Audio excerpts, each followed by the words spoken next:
फरवरी में पारा बढ़ गया है, कई लोग चिंतित हैं और कई ये कह रहे हैं कि ये कुछ दिनों की बात है, सब बैक टू नॉर्मल हो जाएगा। तीसरे और हैं जिन्हें लगता है कि इसमें अटपटा क्या है। गुलाब भाटी उन्हीं में से हैं। कहने लगा कि गर्मी बढ़ने को पारा बढ़ना क्यों कहते हो तुम? पारा तो वो थी ना जो देवदास को लाइक करे थी। उसकी इस अदा और जलवे पर मेरे दिल के हजारों टुकड़े हो गए और लगा कि बात गलत नहीं है उसकी। जब गर्मी भिन्न भिन्न मोर्चों पर बढ़ रही है तो इसका भाषाई रिप्रेजेंटेशन भी अलग अलग शब्दों से होना चाहिए। मिसाल के तौर पर गोरक्षकों की गर्मी जलवायु परिवर्तन से नहीं है। इसी हफ्ते जावेद अख्तर साहब वीरेंद्र सहवाग के अंदाज में पाकिस्तान में जाकर पाकिस्तान को पेल आए। कह आए कि इतनी गर्म है जो फिजा वो कम होनी चाहिए। तो इस प्रत्याशित गर्मी में शुरू कर रहे हैं 3 ताल का 124वां एपिसोड ताऊ बाबा और सरदार की ओर से।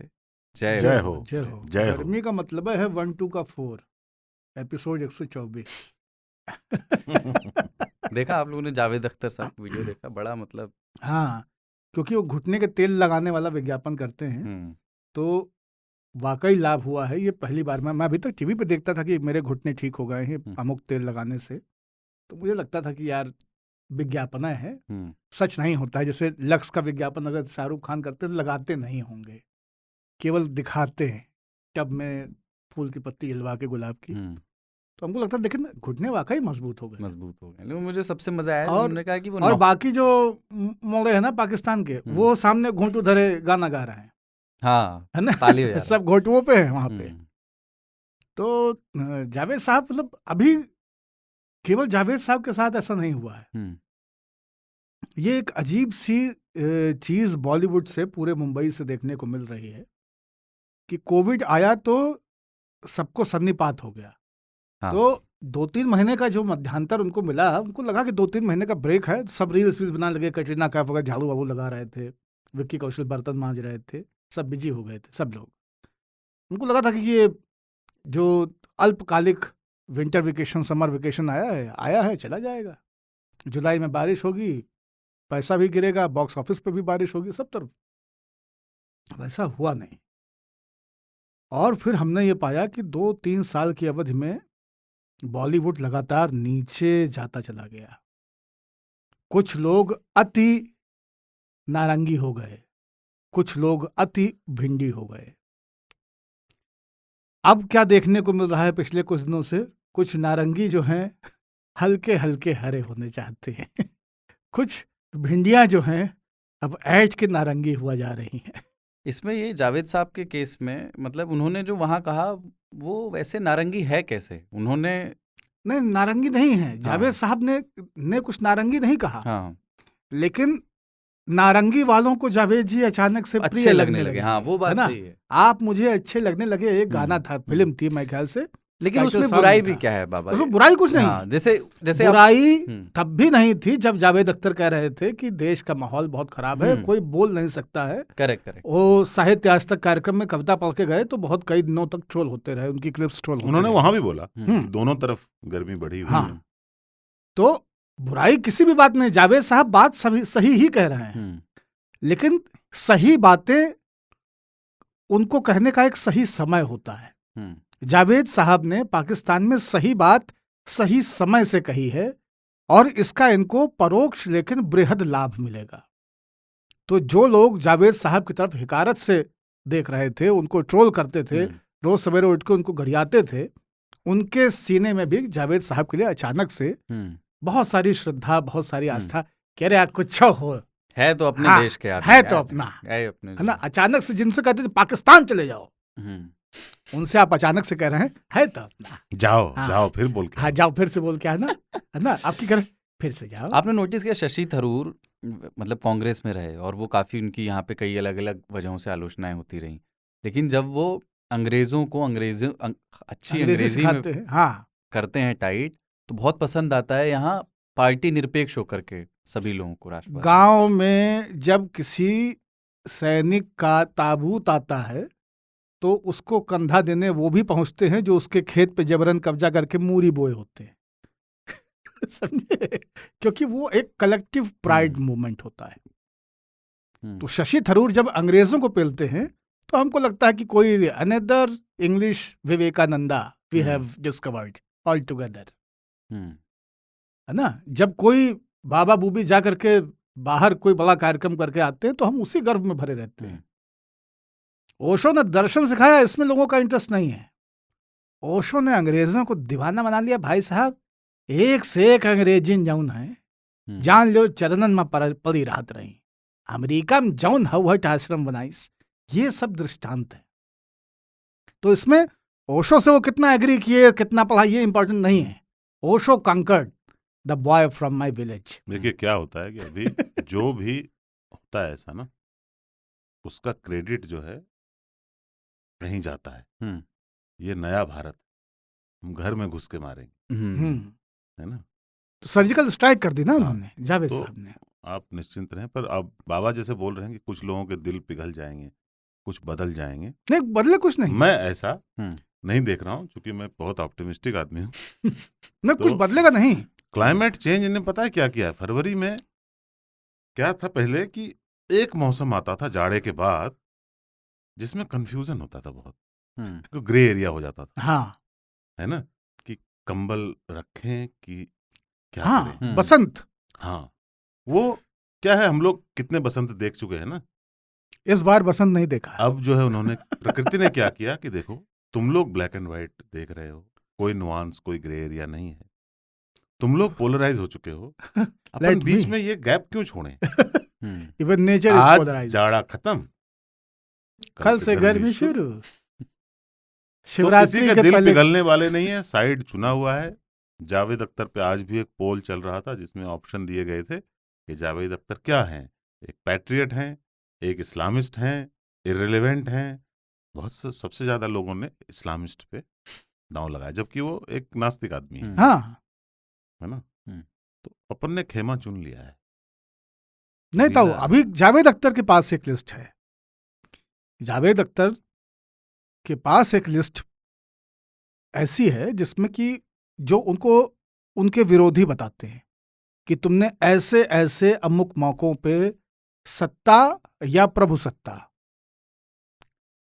भारत की संप्रभुता और सत्ता को कब कब आपने चुनौती दी है, उनकी आलोचना में वो होते हैं। अब क्या है, अब जावेद साहब के पास है कि अरे हमको गाली बक रहे हो, हम वही हैं जो लाहौर में सर्जिकल स्ट्राइक करके आए थे। अभी क्या जैसे है, जो हमारी एक रनआउट एक्ट्रेस हैं, रनआउट हो चुकी हैं, लेकिन अब आजकल वो मतलब शाहरुख, जावेद सबकी तारीफ कर रही हैं अचानक से। नहीं, पहले वो मुसलमान का नाम अपने ट्वीट में लिख के मिटा देती थी, उनको लगता था कि ट्वीट दूषित हो जाएगा। लेकिन तो उनकी पिछली कुछ फिल्में, कुछ चीजें इतनी रन आउट गई हैं कि तुर्की में अर्थक्वेक आया तो आपने मदद क्यों की। हमको कश्मीर पे इतना गरियाता है, हाँ, हमको आपने मदद क्यों की। वही तुर्की जो पाकिस्तान ये नहीं की मदद सोचना करता है कि मदद करना एक मानवीय जरूरत ही नहीं है, आपकी भी जरूरत है। आप हमेशा मदद की सामग्री तैयार रखते हैं, वो एक्सपायर कर जाएगा, है ना। हाँ, वो रखा जाता है, हाँ? उसको रिप्लेनिश किया जाता है। तो आपको भेजना चाहिए। इससे दूसरी बात, ट्रेनिंग कहाँ होगी रियल में। आपने इतनी बड़ी फोर्स बनाई हुई एनडीआरएफ करके, उसकी ट्रेनिंग रियल में कहाँ होगी कि खाली मॉक ड्रिल होता रहेगा। तो ये सब रियल ट्रेनिंग ग्राउंड होते हैं, ये सब आपके लिए ट्रेनिंग ग्राउंड है, अपॉर्चुनिटी है। नहीं देखेंगे आपने क्यों भेजा कश्मीर पे, तो हमारा साथ नहीं देता वो, है ना। सडनली भारत ने कहा पाकिस्तान से कि सिंधु दरिया का जो समझौता है हमारा, Indus river treaty, Indus water treaty, उस पे हम पुनर्विचार करेंगे। सही किया, पानी बंद कर दो, है ना। और उधर भी कि हमारा पानी बंद हो रहा है, अब तो हमको न्यूक्लियर बॉम्ब छोड़ना ही पड़ेगा, हमको प्यासा मार देंगे। एक मिनट के लिए रुक के नहीं सोचा कि पानी बंद हो ही नहीं सकता। पानी जहां रुकेगा वहां कहाँ तबाही ले जाएगा। नहीं, पानी का रास्ता मोड़ देंगे, कैसे मोड़ दोगे।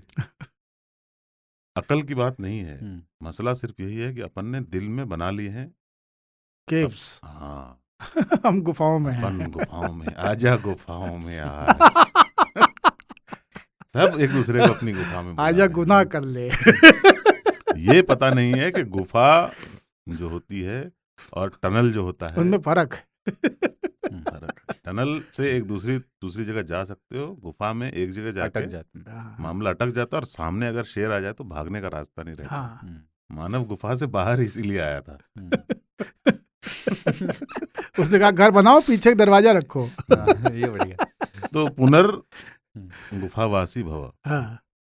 एक जैसे जो जावेद साहब ने बोला, तो कुछ लोगों ने जयराम रमेश का भी उदाहरण दिया कि वो भी विदेश गए थे, और सिंस वो यहाँ एक अपोजिशन पार्टी के लीडर हैं, तो उन्होंने मौजूदा सरकार की आलोचना में कुछ ऐसी बातें कहीं जिससे भारत की तस्वीर ऐसी पेश हुई कि भारत में कुछ ठीक नहीं है, इन मोर्चों पे चीज़ें ठीक नहीं चल रही हैं, ख़राब माहौल है, और उन्होंने विदेश के मंच पे कहा।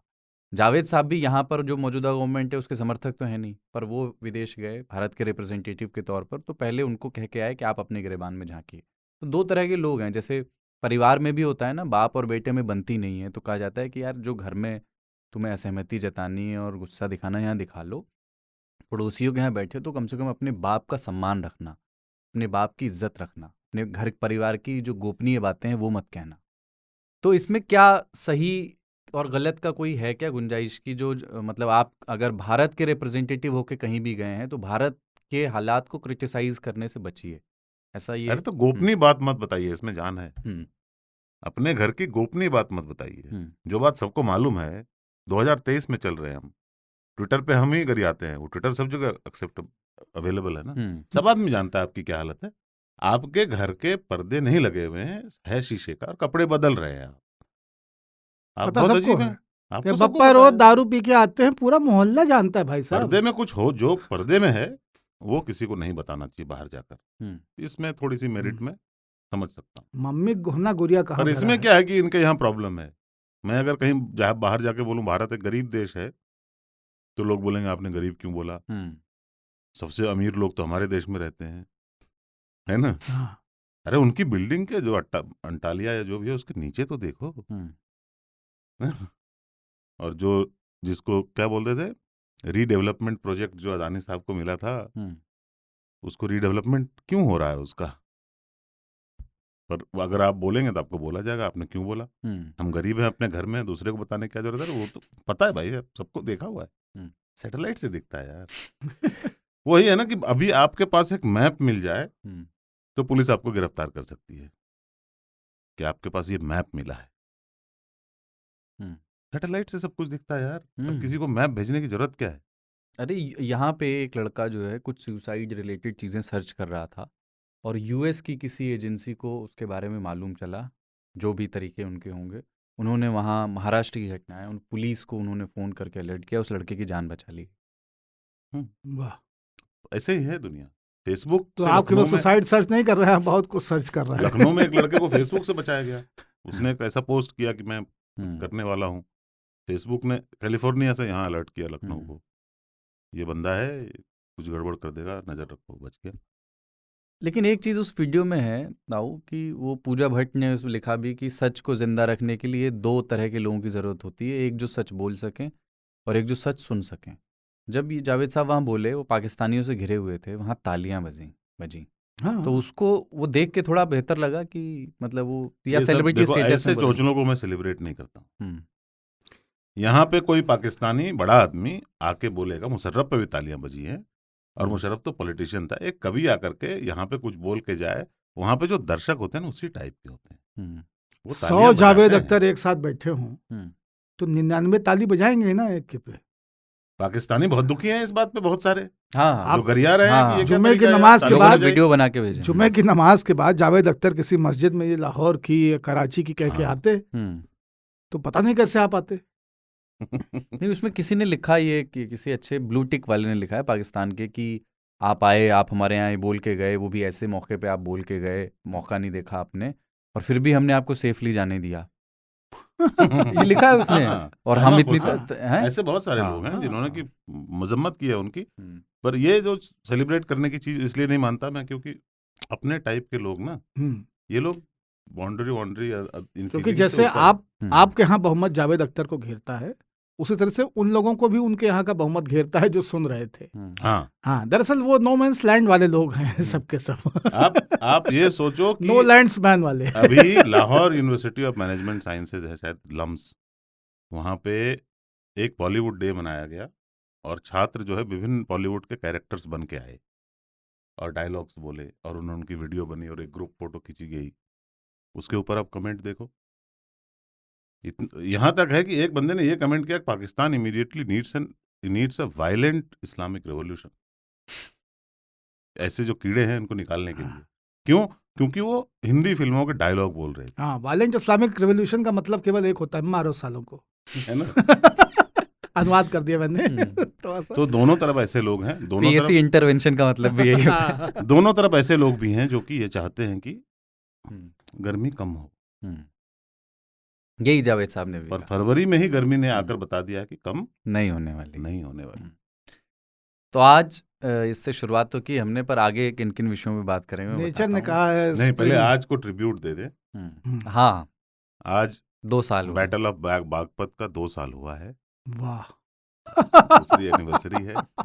पूरे सोशल मीडिया पे हमारे अंकल छाए हुए हैं। हाँ, और 3 तालियां भी लगातार पोस्ट कर रहे हैं, लगातार सभी पोस्ट कर रहे हैं क्योंकि वो अद्भुत है। उसको नारंगी चाचा जो उसको आज डलवा रहे हैं। हाँ, कर देना उसका जो हमने 3 ताल पे बात की थी वो आज कट के अभी सोशल मीडिया पे जा रहा है, क्योंकि हमने उसकी विवेचना की थी। वो अद्भुत ऐतिहासिक घटना है। और शायद शिवरूर ने लिखा कि बहुत कम ऐसी तस्वीरें हैं जिनको पोस्ट करके उसके पीछे की कहानी लिखने की आवश्यकता नहीं होती है ना? तो आप किसी भी साल आज के दिन उस फोटो को पोस्ट कर देंगे, सबको पता होगा ये फोटो में कौन क्या है। हाँ, मतलब उतना पॉपुलर हो चुका है, उतना कन्विंसिंग हो चुका है जितना कि लेडी माउंटबेटन और जवाहरलाल नेहरू का फोटो है। हाँ। मैं उसको अपने साथियों को ट्रेनिंग देने में उस घटना का जिक्र हर बार करता हूँ, लोगों को, अपने साथियों को बताने के लिए जर्नलिज्म के बारे में। हाँ, हम तो ये बताते हैं कि विजुअल क्या है, ये देखो। हाँ, मेरा एक टीचिंग टूल है वो। अच्छा, वो कैसे बताते हैं? मतलब वो ये कि हाँ, सभी की जानकारी के लिए बता दूं, पत्रकारों को निष्पक्ष होना चाहिए, साइड नहीं लेना चाहिए और घटना से थोड़े ऊपर होना चाहिए। समझ रहे हो ना? कि नीचे लोग लड़ रहे हैं, ठीक है, लेकिन अद्भुत योगदान किसका रहा? जिसने मोबाइल से शूट किया। वो चाहता तो पार्टिसिपेट करता था, क्योंकि it was free for all. हम नहीं जानते कि किसका एक्चुअली झगड़ा था। इसमें से डेमोक्रेसी भी पार्टिसिपेटिव डेमोक्रेसी, इसमें से एक पक्ष सही भी होगा, है ना, दूसरा गलत भी होगा। वो चुन सकता था, ये सही लोग हैं, इनके साथ में लड़ता हूँ, लेकिन उसने नहीं किया। उसने कहा नहीं, मैं यहाँ रिकॉर्ड करने के लिए बैठा हूँ, मुझे रिकॉर्ड करते रहना चाहिए। और कितना हिस्टोरिकल है, देखिए कितने लोगों तक वो पहुंचा। पत्रकारों का संजय है, वो संजय ये जानते हुए कि फलां पार्टी खराब है, फलां पार्टी अच्छी है अपनी नजर में, क्योंकि पर साइड नहीं लेने का और रिकॉर्ड हमेशा करते रहना चाहिए। और थोड़ी ऊंचाई से करिए, नीचे करेंगे तो आपको चोट भी लग जाएगी और लोगों को ये मुगालता भी हो सकता है कि आप इनमें से किसी के साथ हैं, दूर तक नहीं देख पाएंगे। और वो कैमरे वाले की बारीक नजर और अलर्टनेस का ही परिणाम था कि जो जूस की दुकान थी उसके जो भीतर बैठा हुआ जूस बेचने वाला दुकानदार था वो किस तरफ है ये भी उसने दिखा दिया। मतलब एक ही फ्रेम में वो दिखता है, अंदर से फेंक के मारता है मौसमी। बढ़िया। तो आज अपन बात करेंगे सबसे पहले जोड़ीदारों पर, संगीत से लेकर के राजनीति तक। सलीम सुलेमान, लक्ष्मीकांत प्यारेलाल, पेश भूपति, सचिन सहवाग, जय वीरू, नरेंद्र मोदी और अमित शाह, जावेद। हाँ, तो हमारे समय की सबसे सफल, सबसे मशहूर, मजेदार जोड़ियां कौन सी रहीं और जुगलबंदियां क्यों स्पेशल होती हैं? मतलब अगर वो दोनों अलग अलग होते तो क्या मिसिंग होता? हाँ, कौन सा एक बार बात हो चुकी थी 3 ताल में। नहीं, जुगलबंदियों पे नहीं हुई, और नहीं, जोड़ियों पे हुई है। और उसमें हमने बताया था कि दाल चावल की जोड़ी जो है वो सबसे अपरिमेय जोड़ी है।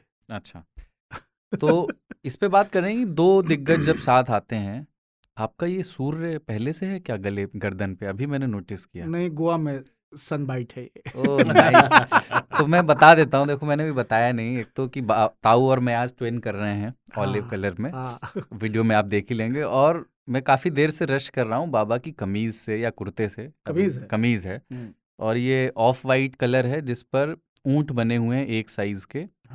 साइज एक है पर थोड़ा थोड़ा सब अलग आकार अलग, में 2 डिफरेंस पुट्ठे वाले, एक पुट्ठे वाले, अरेबिक भी है और गुलाबी, नीले और पीले 3 रंगों के हैं। वाह। और उसके ऊपर जो है बाबा ने एक सदरी डाली हुई है और गले पे बाबा का जो टैटू है वो इस शर्ट से ट्विनिंग है।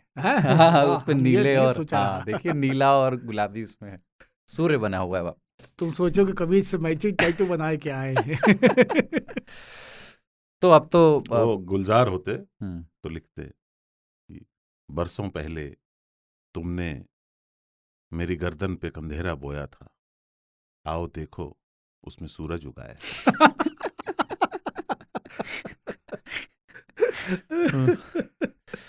हाँ, तो तौबा तौबा। उसके बाद बिजार खबर है जिसमें नींद ना पूरी होने के कारण गलत क्लास में पहुंचे मास्टर साहब की बात, और उस नौजवान की भी जो स्वेच्छा से सदिच्छा से कांवड़ियों को बांट रहा था कैन, बियर हाँ, के कैन। उसने कहा I can, yes we Yes, can. we can. Yes we can. और आखिर में ये चिट्ठियां कांवड़िए हैं, बोले थे। आखिर में चिट्ठियां हैं प्रिय तीन तालियों की, जिसमें हम ज़्यादा से ज़्यादा समय देना चाहते हैं आप लोगों की चिट्ठियों को, आप लोगों के वॉइस नोट्स को, आपके किस्से और तजुर्बे अनुभवों को।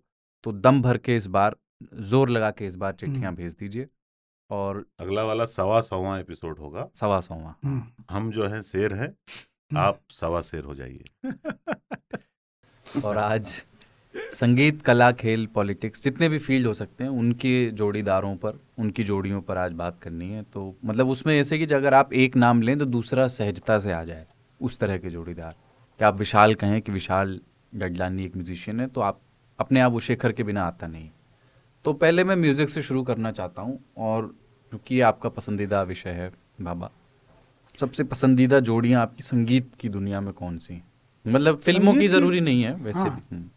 तो संगीत की जोड़ियां, मतलब जितने भी जोड़ी रही संगीत की, वो अच्छी ही रही। हमको एकल वाले ज़्यादा हालांकि पसंद हैं। अच्छा। लेकिन ये लक्ष्मीकांत प्यारेलाल का आप संगीत देख लें, आप शंकर जयकिशन का देखें, कमाल का संगीत है। शिवहरी। शिवहरी, हाँ। और ये भी मतलब नदीम श्रवण, जावेद सलीम, ये हाँ। कोई भी जोड़ी हल्की नहीं रही। तो इन लोगों ने कमाल की चीज़ें की हैं।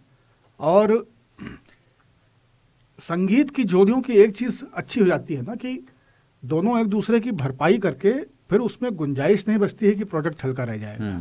एक दूसरे की कमियां छिप जाती हैं। हाँ, तो उससे क्या है कि वो एकदम, मतलब हमारी प्रिय जोड़ी जो संगीत में है वो राजन साजन मिश्र की है, दोनों भाइयों की संगीत है ना।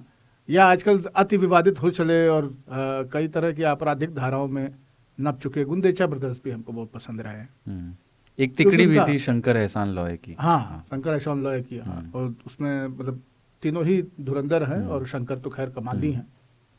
तो शंकर महादेवन वैसे एकल व्यक्तित्व भी बहुत मजबूत है उनका। ब्रेथलेस गाना गाए, और कंपोजिशन से लेकर के सिंगिंग तक हर जगह में वो आदमी ठीक ठाक मजा हुआ इंसान है। तो जोड़ियां एक दूसरे को प्रोटेक्ट करके और वो इवॉल्व करके ऊपर ले जाती हैं, और उसका बहुत कमाल का आपको इम्पैक्ट संगीत में देखने को मिलता है। दूसरा क्या है कि मोनोटोन नहीं हो पाता है, क्योंकि एक व्यक्ति फिर वो लगता है कि सब टेप जगजीत सिंह है। बिल्कुल, है ना, हर गाना गुलाम अली, हर गजल गुलाम अली, उस वाले मूड में नहीं आ पाता है। तो वो बहुत फायदा करती है। राजनीति की जो जोड़ियां हैं वो इससे अलग है, या बाकी क्षेत्रों में जो जोड़ियां हैं वो इससे थोड़ा सा अलग है। क्योंकि व्यापार में आपको जोड़ियां कभी भी एक ही पीढ़ी की नहीं मिलेंगी। मोहनलाल कन्हैयालाल सर्राफ, इसमें मोहनलाल बप्पा है, कन्हैयालाल लड़का है। नहीं तो फिर मोहनलाल एंड सन्स अगर ज्यादा लड़का, हाँ, ज्यादा लड़का हो गए तो उसमें है। लेकिन कारोबार में अगर एक ही था तो मिलता मुझे मोहनलाल एंड डॉटर, क्योंकि बेटियों को तो दे दिया गया, दान हो गया, कन्यादान। तो ये वाला जो जोड़ी की जन्मजिता है वो संगीत में बहुत कमाल की रही है। हालांकि मैं अभी भी जो एकल म्यूजिक कंपोजर्स जो रहे हैं उनको मैं बहुत पसंद करता रहा। जैसे अपने ये नैयर साहब का अलग है, टम चलता रहा उनका, एसडी और आरडी दोनों। तो आरडी बर्मन और एसडी बर्मन दोनों ही हमको बहुत प्रिय रहे हैं। अभी भी मैं खाली समय में जो संगीत सुनना पसंद करता हूँ उसमें एसडी बर्मन, आरडी बर्मन के कुछ गाने रहबे करते हैं। तो उस तरह के जो कंपोजर्स हैं वो हमको बहुत पसंद रहे। एक चीज़ ये इसमें ताऊ कि जैसे मैं गुड़ खाता हूँ अलग से और अच्छा लगता है, चना खाता हूँ अलग से अच्छा लगता है, लेकिन अगर आप गुड़ और चना साथ में खाते हैं तो बिल्कुल डिफरेंट फीलिंग आती है। तो मेरे लिए जोड़ियों की उपयोगिता ये रही कि ये फ्यूजन दो डिफरेंट तरह के कलाकारों का एक साथ मिल जाता है। जैसे कोई शास्त्रीय गाने वाला व्यक्ति किसी आजकल के ज़माने वाले किसी व्यक्ति से या किसी अच्छे रैपर के साथ अगर कोलैबोरेट करे, मैं उसको कभी भी सुनना चाहूँ। तो आपके लिए क्या जोड़ियों की ज़्यादा उपयोगिता है? देखो, हम ना बहुत भगवान वाले देश, there is not one god, एक से भले दो, दो से भले तीन। तो अपन ये मान के चलते हैं एक बहुत अच्छा है, बट विप्रा बहुधा वदंती है, नॉट गलत वदंती, है ना। बहुत सारे हैं, और जब भी दो लोग मिलकर काम करते हैं तो दो लोगों की टीम होती है। एक आदमी जो है, हाँ, एक आदमी इंडिविजुअल होता है, दो लोगों की टीम होती है। टीम हमेशा इंडिविजुअल से बेटर परफॉर्म कर सकती है, क्योंकि अगर लक्ष्मीकांत को ऑब्सेशन था कि 50 वायलिन वाले चाहिए, है ना, मैं निकाल लूंगा गाना, हाँ, वो 50 कितने वायलिन रखते तो उनका लगता था पूरा ऑर्केस्ट्रा है। पर हो सकता है कि प्यारे लाल को लगा कि यार ढोलक तो रहेगा ही, ढोलक मेरा प्रिय, बजाते वक्त यहाँ पे ढोलक होना चाहिए, यहाँ पे थोड़ा घुंघरू होना चाहिए, ऑनसम्बल जिसको बोलते हैं। और फिर सडनली जो है म्यूजिक में अन्य तत्व आ जाते हैं। तो शंकर एहसान लॉय तो खैर भारत की एक वो है, क्या बोले, विविधता में एकता वाली बात है, संगम है, संगम है वो, एक्चुअली संगम तीनों। जहां पर भी इतने सारे लोग मिलकर काम करते हैं, हम तो तीन का नाम जानते हैं ना संगीत में, पर जहां पर इतने सारे लोग काम करते हैं, मैं नहीं मानता कि ए.आर. रहमान का संगीत सिर्फ उनका है। बिल्कुल, शिवमणि ड्रम तो बजाते ही है ना उनके गाने में, और सजेस्ट करते होंगे। हाँ, एक 16 साल की बच्ची बेस गिटार लेकर के उनके साथ में जब संगत कर रही है और फ्लॉलेसली बजा रही है, तो उसने भी कुछ सजेस्ट किया होगा कि sir can we try this, और वो बहुत महत्वपूर्ण होता है। ये एक इंटरवेंशन जो ताऊ कह रहे हैं ना कि किसी को अगर ढोलक चाहिए, वो ढोलक कैसे उसको तराश देती है एक तरह से, तो वो खूबसूरत। And then you have to convince each other कि ये चलेगा। हाँ, अगले को भी विश्वास दिलाना पड़ता है कि मैं जो बता रहा हूँ ये सही है, और उसको कन्विंस करना पड़ता है, तो निखर के कुछ और आता है। इस कन्विंसिंग का जो सबसे बड़ा बेनिफिट है, जो ताऊ कह रहा है, वो मैं बता दूं बीच में, कन्विंस करने, एक दूसरे को कन्विंस करने की कोशिश में जब आप लगते हैं ना, तो आपके पास स्कोप नहीं होता है कि आप अपने पहले ऑप्शन या पहले आइडिया के साथ मोह कर सकें, क्योंकि फिर अगला उसमें कुछ करेक्शन बताएगा। और सुधार में हमेशा जो सबसे बड़ी प्रॉब्लम है ना, वो मोह है। आपने कुछ कंपोज किया बहुत अच्छा, नहीं यार ये लहरा तो डालते हैं, क्या यार फिट नहीं बैठ रहा है, या तो कुछ और करो या इसको ड्रॉप कर दो। आप मरता क्या ना करता कुछ करते हैं, आपको बहुत अनमना लगता है, यार कुछ ठीक नहीं बैठ रहा है इसके ऊपर, वही वाला ठीक था, लेकिन कहता है कि वो नहीं जाएगा, कुछ और सोचो, नहीं तो उसको ड्रॉप कर दो। उसके बाद में आप कुछ सोचते हैं और वो वाकई और अच्छा होता है। तो उस मोह से निकलना जो है वो बहुत जरूरी होता है, और वो यही आता है। ब्रेन स्टॉर्मिंग इसी को कहा गया ना, वो आदमी अकेले बैठ के ब्रेन स्टॉर्मिंग नहीं कर सकता कि बैठ के सोच रहे हो। वो थोड़ा सा मैं शब्द यूज नहीं करूंगा, तो वो है ना, शंकर शंभू। हाँ, शंकर शंभू, क्या बात। साबरी ब्रदर्स, कभी कभी लगता था कि एक गाता है, एक तो डायलॉग बाजी करता है, पर when you listen to them over time, तब आपको लगता है कि दूसरे के बिना एक अधूरा था, जबकि दोनों अपने आप में संपूर्ण होंगे। बिल्कुल। लेकिन बाद में आपको लगता है कि नहीं, एक के बाद दूसरा अधूरा है, एक की मृत्यु के बाद दूसरा खत्म हो जाता है एक तरह से। ये कव्वाली में तो बहुत और कव्वाली में भी दो ही लोग होते हैं, एक कोरस होता है मिस्टर कोरस, और दूसरा होता है मिस्टर गोरस जो गा रहे होते हैं। नुसरत के चपलंडू सचा लिए तो नुसरत गा ही नहीं सकते। और नुसरत फतेह अली खान एंड पार्टी या अजीज मियां एंड पार्टी। मास्टर मुरली के वीडियोस आपके कहने पे मैंने पहली बार देखे थे, तो उसमें भी मुझे जो मास्टर मुरली गा रहे हैं उसके बाद जो पीछे लोग गा रहे हैं वो सुनने में ज्यादा मजा आता है। मतलब वो लगता है कि ये नहीं होता पीछे का चार वाए दिल हाय लुटा। मास्टर मुरली गा ही इसलिए पा रहे हैं क्योंकि पीछे कुछ लोग गा रहे हैं। अजीज मियां गा ही इसलिए पा रहे हैं क्योंकि पीछे कुछ लोग गा रहे हैं। नहीं तो ना पान खा पाएंगे, ना दम भर पाएंगे और ना गा पाएंगे। एक कव्वाली नुसरत फतेह अली खां की, एक कव्वाली अगर 1 घंटे चलती है तो उस 1 घंटे की कव्वाली में 10 मिनट अगर म्यूजिक भर रहा है और बाकी के 50 मिनट में अगर 30 मिनट नुसरत फतेह अली खां खुद गा रहे हैं तो 20 मिनट का योगदान जो है वो कोरस वालों का है। उस 20 को माइनस करते के साथ में ये मतलब 15 मिनट में सस्टेन नहीं कर पाएगी, फिर वो कोलैप्स कर जाएगा। इसलिए माइकल ब्रूक्स के साथ में जब बहुत ही एकल गायन में नाइट सॉन्ग जो एल्बम है, बहुत पॉपुलर एल्बम रहा माइकल ब्रूक्स और नुसरत फतेह अली खां का, उसमें एकल गायन है। लेकिन माइकल ब्रूक्स भी तो है। माइकल ब्रूक्स है उसमें, लेकिन माइकल ब्रूक्स म्यूजिक में है, गाने में नहीं है साथ में। गा अकेले नुसरत रहे हैं, इसलिए ट्रैक की मियाद 6 मिनट 7 मिनट उस तरह से, वो एक फॉर्मेट है। नुसरत के अपने भी जो अलाप हैं, एकल अलाप जो हैं, वो 8 मिनट के, 9 मिनट के, 12 मिनट के, इस तरह के हैं जो उनके अलग अलग आपको मिल जाएंगे। लेकिन नुसरत अकेले 1 घंटे नहीं गा सकते हैं ना भाई, कव्वाली का फॉर्मेट ही नहीं है। उतनी एनर्जी, इतनी हाई पिच और लगातार गाना वो असंभव चीज़ है।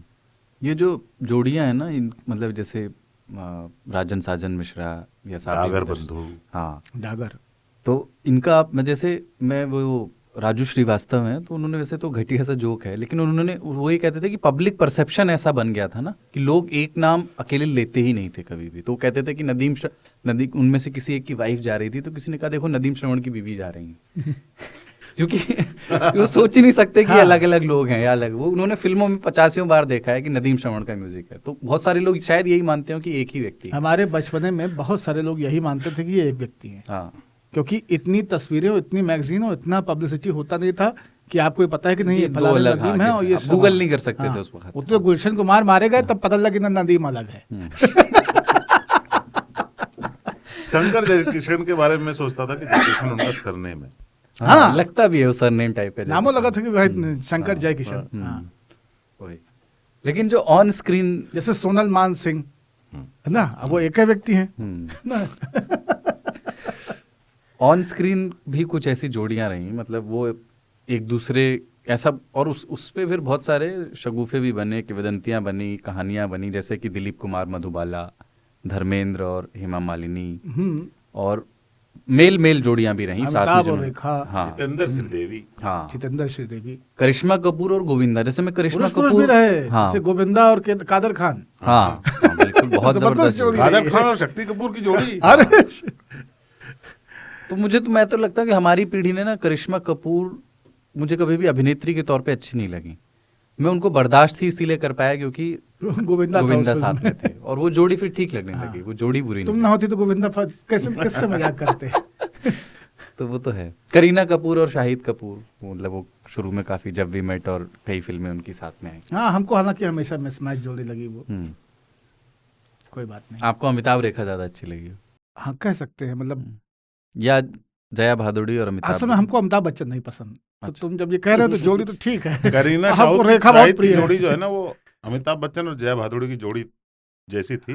फर्क ये था करीना अमिताभ बच्चन थी।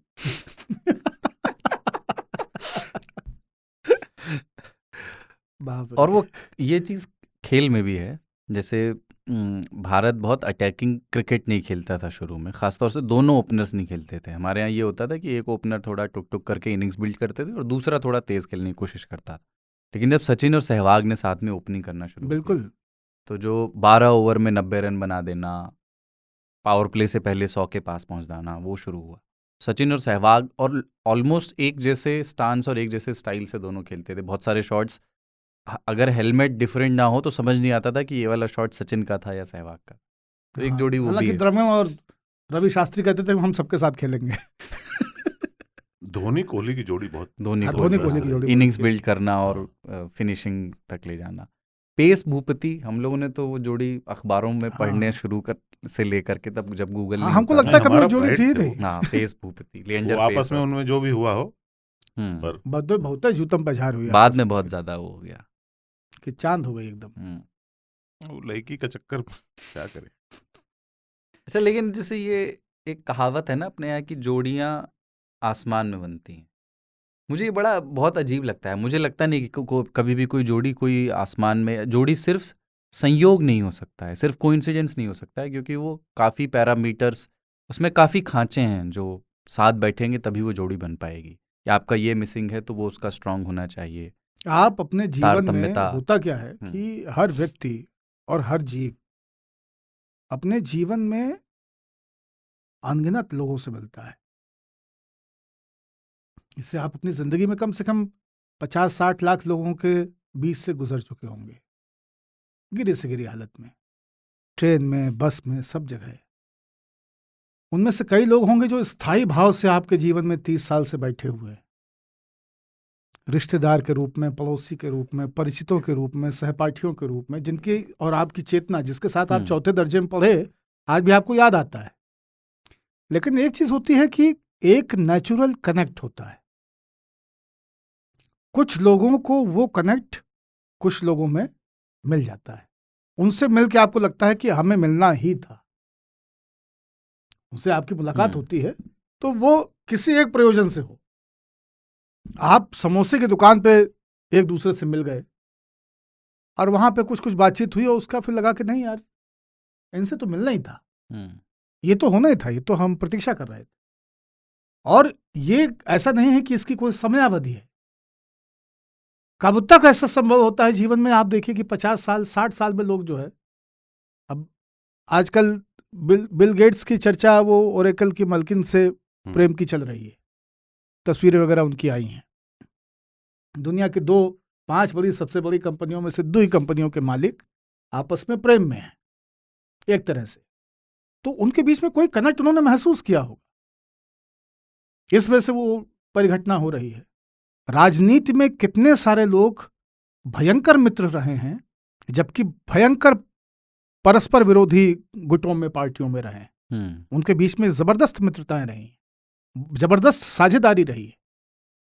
तो इस तरह के कितने उदाहरण हैं लोगों का जो कनेक्ट होना। इसीलिए इस बात को कहा जाता है कि जोड़ियां जो है वो इंसान के हाथ की चीज नहीं, वो तो आसमान में बनती है। क्योंकि आप जिसको 3 महीने पहले मिले हैं उसके प्रति आप इतने सहज हैं, और जिसके साथ आपने 30 साल बिता दिए हैं उसके साथ में आप आज तक सहज ही नहीं हो पाए, आप उसके साथ अभी भी असहज महसूस करते हैं। ये जो विचित्रता है संबंधों की, युग्मों की, इसी विचित्रता को कहा गया कि भाई ये तो कुछ रूहानी अक्स ही है इसमें, तभी ये हो रहा है, अदरवाइज इंसान के बस की तो बात नहीं है। क्योंकि हम इन दोनों के पत्रा गुण मिला करके अब ब्याह करके लेके आए थे, 20 साल हो गया, सिवाय जूतम पर झाड़ के आपस में कुछ नहीं होता है। और उन दोनों को देखो कैसे प्रेम से रहते हैं। हाँ दांत उसमें बाबा एक एंगल है, जोड़ियां आसमान में बनती हैं। ये जहां पर लोग जिम्मेदारी नहीं लेना चाहते, जो कुछ भी आसमान में बने उसका मतलब होता है अपने को मालूम नहीं है ना? मेरे को क्या जब समझ में नहीं आ रहा तो आसमान में बनती है। बियॉन्ड अंडरस्टैंडिंग जो है। मंदिर के बाहर ना भिखारी बैठा हुआ था, तो उसने वो एक ही चीज है, सिर्फ ईश्वर वाले में वो लागू नहीं करते उसको। हाँ। बोलते हैं कि ईश्वर आसमान में रहता है, मतलब नहीं है पर बोल नहीं सकते मेरे को मालूम नहीं बोलते हैं। उससे पूछे कि आसमान में किधर को रहता है, तो मालूम नहीं है पर मालूम नहीं। मालूम नहीं बोलना बहुत कठिन काम है। कई लोगों को पूछ डालो, यार ये सरकार नरेंद्र मोदी की गिरेगी, तो वो ये नहीं बोलेंगे कि मालूम नहीं, बोलेंगे लग तो रहा है इस बार, या सवाल ही नहीं है 2045 तक रहेंगे। ये पता नहीं क्यों कि लोग कभी भी नहीं बोलना चाहते कि मालूम नहीं। उसके चलते में कितने लोगों को हमने रास्ता गलत दिखा दिया है। भाई साहब थाना किधर जाना है, किसका थाना कैसे पड़ेगा, आप ऐसा करो, आप सेकंड लेफ्ट ले लो, लेकिन ये नहीं बोलेंगे मालूम नहीं। मिजाज पूछने वाले की आबरू रखली वाली बात है। कई बार रास्ता गलत बताने के बाद क्या था, यार गलत बता दिए इसको लगता है लेकिन वो वाली जो आप बात कर रहे थे ना, मालूम नहीं, उसमें वो एक कहावत है कि दुनिया में बहुत कम लोग ये जानते हैं कि वो बहुत कम जानते हैं। यही तो है। हाँ, नहीं जानने का फायदा ये है कि आप नहीं जानते कि आप नहीं जानते। हाँ। सबसे पहले आप यही नहीं जानते हैं कि आप नहीं जानते हैं। उसके बाद फिर आप बाकी चीजें भी नहीं जानते। सारे भ्रम, सारा अहम यहीं से शुरू होता है। तो वो ये इसको आप इस तरह से समझें कि अगर किसी व्यक्ति के सामने हिंदी में लिखा हुआ एक कागज पड़ा है, तो वो इसकी तस्दीक तभी कर पाएगा जब उसको हिंदी पता होगी। जिसको कोई भी लिपि नहीं पता है, उसके लिए वो पर्शियन है कि हिंदी है कि रोमन है कि क्या है, थोड़ा बहुत कयास लगा सकता है कि यार ये चाइनीज है जानो कि जापानीज है कि वियतनामी वाली है, कौन उधर है कहती कि है छोट आंख वालन की है या जब देखेगा कि जलेबी ज्यादा मुर्की ज्यादा बनी हुई तो कहे कि ये मद्रासी है।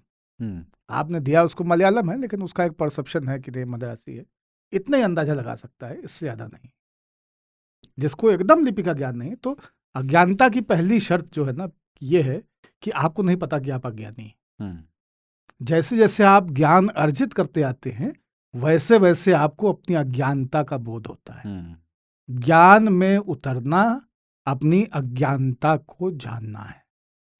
वाह, यहाँ पे कहने का मन किया मुझे तो मंदिर के बाहर ना वो एक भिखारी बैठा था, तो उसने कहा कि भगवान के नाम पे कुछ दे दो एक लड़के से, और भगवान के नाम पे दे दो तो ईश्वर तुम्हारी जोड़ी सलामत रखेगा। तो बोले मैं तो सिंगल हूँ, मेरी तो शादी नहीं हुई। बोले मैं जूतों की जोड़ी की बात कर रहा हूँ, या मंदिर के बाहर से बहुत उठती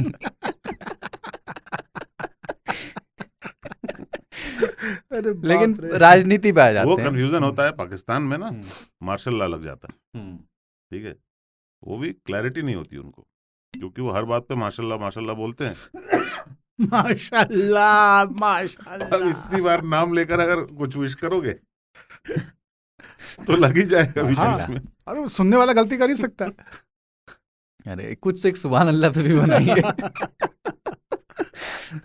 जैसे जोड़ियां पॉलिटिक्स में अगर बात करें, मैं श्योर नहीं हूं कि अटल बिहारी वाजपेयी और लाल कृष्ण आडवाणी जोड़ी कहेंगे। उनको जोड़ी कहना ही पड़ेगा, क्योंकि हमेशा आडवाणी का चेहरा दिखा के वाजपेयी जी आगे जाते रहे कि देखो अगर मैं नहीं तो फिर ये सिंधी मांगता है कि पंडित जास्ती बोलो तो इधर करके।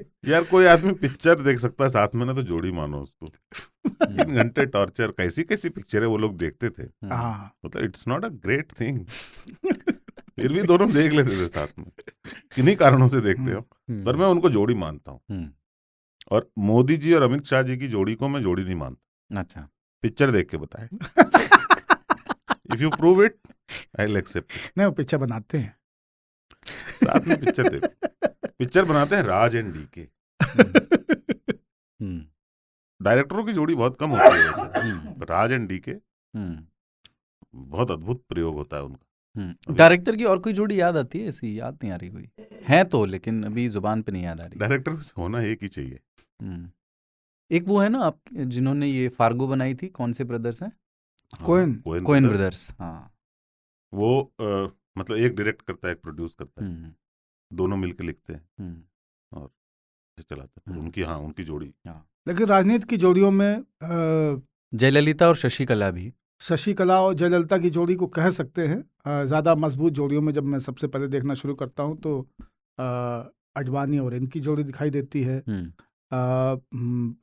वाजपेयी की। फिर उसके बाद में ये जोड़ी नहीं होते हुए भी जोड़ी हैं,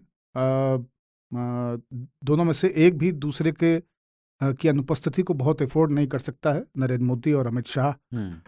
काशीराम और मायावती एक राजनीति की बहुत सफल जोड़ियों में से उनको आप देखिए। मुलायम सिंह और आजम खान को मैं जोड़ी समझता था, फिर नहीं समझने लगा। नहीं, लेकिन जब आजम खान और मुलायम सिंह दोनों एक साथ ही बाहर हो गए, दोनों ने एक साथ ही राजनीतिक सक्रियता को मतलब से वो मुक्त हुए, एक मुक्त करवाए। हाँ, एक करवाए गए। नहीं, वो चल ही नहीं पाए क्योंकि बार्गेनर था ही नहीं ना जो उनको करेक्ट करता। आजम खान को आजम खान रहने देने के लिए भी एक मुलायम सिंह चाहिए था, वो हुआ ही नहीं। इसी तरह से विमान बोस और ज्योति बसु की जोड़ी, विमान बोस जूनियर होने के बावजूद उन्होंने पार्टी को संभालने का काम मैं करूंगा और सरकार को संभालने का काम तुम करो, भ्रष्टाचार दोनों कर लेंगे। हाँ, दोनों मिलकर करेगा। एक रिसेंट वाले में केजरीवाल और मनीष सिसोदिया की जोड़ी भी ठीक जा रही है, मतलब वो है तो एक जोड़ी। हाँ, वो भी काफी पुरानी है। हाँ, बिल्कुल, मित्रता से शुरू हुई, साथ बिल्कुल आंदोलन, साथ पार्टी, बिल्कुल साथ में पॉलिसी वगैरह बनाए। तो इस तरह के बहुत सारे जोड़ेदार रहे, जैसे लालू नीतीश भी, उनके ऊपर तो बताइए आप, शंकरशन ठाकुर ने बिहारी ब्रदर्स किताब भी लिख डाली लेकिन वो जोड़ी नहीं टिक पाई। गांधी और नेहरू की जोड़ी को भी जोड़ी कहेंगे? गांधी और नेहरू की जोड़ी को जोड़ी कहना पड़ेगा, मतलब तमाम अगर आप नहीं कहेंगे, असहमतियों की गुंजाइश नहीं है क्योंकि गांधी पे आरोप ही यही है कि तुम नेहरू के चक्कर में सबको धकियाते रहे। तुमने ना पटेल की सुनो, न मौलाना की सुनी, न जिन्ना की सुनी, तुमने किसी की ना सुनी, है ना। तुमने तो ऐसा उसको फ्री हैंड दे रखा था कि फेवरेटिज्म का आरोप। एक जोड़ी बहुत प्रत्यक्ष जोड़ी होते हुए, मतलब प्रत्यक्ष ना दिखने वाली जोड़ी होते हुए भी 2-3 जोड़ियां ऐसी रही हैं जो बहुत कमाल की रही हैं। जैसे बादल और कैप्टन की जोड़ी है कि लोग उनके पास जाते थे कि तुम सत्ता वापस करो, तो कहते थे तू ले ले। लोग उससे आते थे सत्ता वापस करो, तो कहते तू ले ले। तो ये टिपी टॉप खेलते रहते थे और एक दूसरे की सरकारों में फलते फूलते थे। शेम जोई जो है वो समस्या, ये शेम जोई राजस्थान में वो सुंदरा और अशोक गहलोत की। एक बिहार की जोड़ी जो है नीतीश कुमार और सुशील मोदी की जोड़ी, अरे वो भी कमाल रही है। सुशील मोदी वो सरकार मतलब उन पे दबाव के साथ जो है हटाया गया उनको, नहीं तो उनकी जोड़ी बहुत जबरदस्त। मैं ऐसे कल्पना करता हूँ कि कुछ ऐसी जोड़ियां जो जिनको साथ में देखना बड़ा सुखद होगा। मैं आपको मिसाल बताता हूँ, जैसे मतलब वो डिफरेंट कॉन्ट्रास्ट है। जैसे अभी तो संभव नहीं है, पर मैं चाहता हूँ कि टेस्ट मैच में राहुल द्रविड़ और सूर्य कुमार यादव को साथ में बैटिंग करते हुए देखूं टेस्ट मैच में, और एक लंबी इनिंग्स बिल्ड करते हुए देखूं कि एक पहला वाला ठीक था, दूसरा वाला नहीं हो पाएगा। हाँ चल, लंबी इनिंग खत्म हो जाएगी। सूर्य अगर रहे मैदान में तो फिर जोड़ी नहीं होगी। हाँ, जैसे मतलब ऐसे ही जैसे आशा भोसले और बादशाह मिलकर के कोई गाना बनाए। हाँ, गाए हैं एक आध गाना तो लोग साथ में, आशा भोसले और बादशाह। नहीं वो किसी उसमें गा रहे थे। हाँ, किसी कंसर्ट जज करते हुए। तो वैसा मतलब जैसे कोई एक ऐसा कॉज हो जिसमें नरेंद्र मोदी और राहुल गांधी सिर्फ विषय पर भाषण दें और एक ही विषय पर अपने उसी विषय पर अपने मुख्तलिफ विचार रखें, मतलब एक दूसरे की पार्टियों की आलोचना किए बिना। वो भी एक वक्ताओं की जोड़ियों में बड़ी दिलचस्प जोड़ी होगी। हालांकि मैं बहुत कंट्रास्ट तरह की, बराबरी नहीं है, कोई बराबरी नहीं है। मैं बहुत कंट्रास्ट तरह की, मतलब मैं चाहता हूँ कि मुझे किसमें मजा आएगा। तो उस तरह की जोड़ियां अगर मुझे कंस्ट्रक्ट करनी होगी तो मैं ये चाहता हूँ कि मतलब राजनीति में बहस, डिबेट जो है सबसे इंटरेस्टिंग चीज होती है। और पार्लियामेंट में एक टाइम था जब हम लोग ये देखते थे कि सिब्बल और जेटली की लड़ाई सबसे इंटरेस्टिंग लड़ाई होती थी। दोनों तरफ से एक एक वकील खड़ा होकर के अपनी अपनी सरकार को बचाने के लिए दोनों एक दूसरे की खाल उतारते थे, और वो इतना रोचक होता था, इतना मजेदार होता था, कुछ कहना नहीं। तो उनको डिबेट करते हुए देखना, वो एक बहुत इंटरेस्टिंग जोड़ी हो सकती है। दूसरा, मुझे कई बार लगता है कि यदि संभव हो तो नेताजी और नरेंद्र मोदी की बहस हो। अब नेताजी तो हमारे बीच नहीं रहे, लेकिन नेताजी जितना कूल आदमी थे ना, और मोदी जी जितने विस्तारवाद में जाते हैं, तो वो एक ऐसा डिबेट हो सकता था जो बहुत ही रोचक हो सकता था। पार्लियामेंट में जब मोदी जी आए तब तक नेताजी जो है वो आवाज के मामले में ठंडे पहुंच चुके थे, तो केवल आशीर्वचन देते रहे, हमारा आशीर्वाद आओ। तो उस मोड में आ गए थे नेताजी। नहीं तो हम ये चाहते हैं कि दोनों लोग सोफे पे आमने सामने बैठे, और एक तरफ नेताजी और एक तरफ मोदी जी, दोनों लोग अपना अपना तौलिया और अपना अपना पानी गिलास लेके बैठे और बतियाएं। नेताजी और अशोक गहलोत, वो तो फिर फोनेटिक, बिना सबटाइटल के वो फोनेटिक लड़ाई हो जाती। वो फॉन्ट की लड़ाई हो जाती, उसमें तो फिर चैट जीपीटी फेल हो जाता। लेकिन ये मैं इसलिए कह रहा हूं क्योंकि दोनों के बोलने के तरीके, विषय, नेताजी की एक चीज बड़ी खूबसूरत थी, कठिन से कठिन चीज को बहुत ठंडे तरीके से तुरंत एकदम सिंप्लीफाई कर देना और एकदम ठंडा कर देना, एक लाइन में भाषण खत्म कर देना। सामने वाले ने 20 मिनट कुछ कहा, उन्होंने आज तुम भी कहोगे।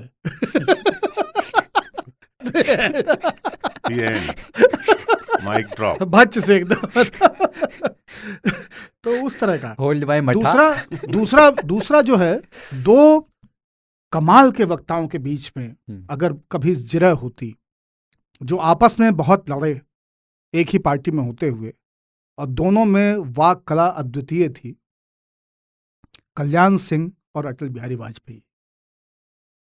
कभी ऐसा होता कि ये दोनों आमने सामने बैठते और उसका फिर इन दोनों की बहस होती, तो वो बहुत इंटरेस्टिंग होती। दो तेवरबाज, बेनी प्रसाद और पासवान, इनको साथ बैठाया जाता, यस दोनों की कनपटी, काली चमकती कनपटी से उतरती पसीने की रेखा और पेलम पेल सामने वाले को।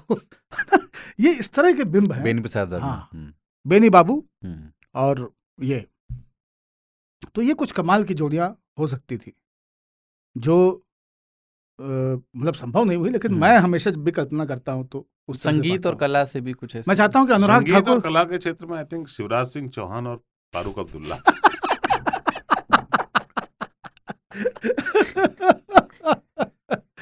बाप रे। शुक्र है संबित पात्रा नहीं गा, वो भी गाते हैं भाई देवे, संबित पात्रा भी गाते हैं। संबित पात्रा जब तक गाते थे तभी भजन तक में। ठीक थे। भजन नहीं, वो संबित पात्रा का श्लोक वगैरह कुछ, हाँ। महालय जो है वो मशहूर है। पितृतर्पण का अंतिम दिन और नवरात्र जहाँ से शुरू होता है उस दिन महालय होता है, और वो सवेरे सवेरे पाठ होता है, चंडी पाठ। तो वो सीआर पार्क में, यहाँ मतलब चित्तरंजन पार्क में वो करते थे, तो वो काफी मशहूर हुआ करता था। सीआर पार्क में सीआर रहते कब थे? मतलब चित्तरंजन दास कब रहते थे? नहीं, उनके सम्मान में बनाया गया। नहीं, चित्तरंजन उसका सीआर है वो। हाँ, मैंने सोचा पार्क में सीआर घूमते। यही वाला चित्तरंजन पार्क। जब हम लोग क्लास में सीआर होता हमारे था। यहाँ तो चित्तरंजन एक शहर है, उन्हीं के नाम पे। क्लास में सीआर होते थे ना, स्कूल में, कॉलेजेस में, क्लास रिप्रेजेंटेटिव, तो उसको भी सब सीआर और हु करके बुलाते थे। तो ये है, ठीक है। जोड़ियों के बारे में एक वो ओवर सीआर भी तो होते थे ना। हाँ, बड़े होते थे वो, बड़े वाले ओवर सीआर। ठीक है। तो जोड़ियाँ, जैसा कि बाबा कह रहे थे, इशारा कर रहे थे कि कनेक्ट आपको हो सकता है 3 महीने में ही मिल जाए, और 30 सालों से आप किसी और में खोज रहे हो, पर मिल जाए तो जोड़ी बनाए। जोड़ी अभी आपको मिली नहीं। हाँ, तो जो लोग जोड़ी नहीं बना पाए हैं पर बनाना चाहते हैं, वो धैर्य पूर्वक प्रतीक्षा करें, या हाँ, क्योंकि ये बनती आसमान में है। कुलदीप और प्रतीक्षा की जोड़ी, धैर्य पूर्वक प्रतीक्षा का परिणाम। अब तुम जोड़ी का इंतजार मत करो, तुम प्रतीक्षा करो। अब ब्रेक लेने का टाइम हो गया है। ब्रेक लेते हैं, उसके बाद बिजार। जय हो, जय हो, जय हो।